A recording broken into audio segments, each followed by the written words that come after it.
Tu t'es déjà demandé ce qu'est la roqya islamique? C'est une pratique qui revient souvent, mais dont la définition reste floue pour beaucoup.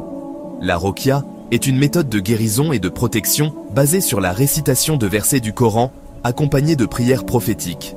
Son origine, elle la puise directement dans le Coran et la Sunna.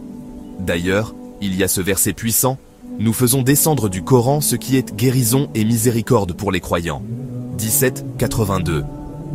Parmi les passages les plus utilisés, on retrouve la Fatiha Ayat al-Kursi, al-Ikhlas, al-Falaq et An-Nas. Mais pourquoi pratiquer la roqya? Son objectif principal, c'est la guérison spirituelle. On l'utilise face à des situations comme la possession, la sorcellerie, le mauvais œil, ou encore des troubles qui semblent inexplicables.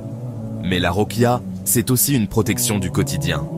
Beaucoup récitent certains versets matin et soir, ce qu'on appelle les adkars, ou les protections prophétiques, pour renforcer leur spiritualité et se prémunir des épreuves invisibles. Mais attention, pour qu'une roqya sharia soit légitime, il faut suivre certaines règles. Utiliser uniquement le Coran et les invocations prophétiques, éviter tout ce qui est douteux ou occulte, et surtout, comprendre ce qu'on récite, avec une foi sincère en Allah. Comment pratiquer? Tu peux faire la roqya sur toi-même, ou demander à quelqu'un de confiance, appelé Raqi. Il existe aussi des traitements qui permettent de renforcer le traitement des maux occultes, comme l'eau coranique, l'huile ou le miel. Mais prudence, méfie-toi des dérives ou des pratiques bizarres qui s'éloignent de l'esprit de l'islam. En résumé, la roqya, c'est avant tout une lumière spirituelle, un moyen de renforcer ta foi et de te protéger.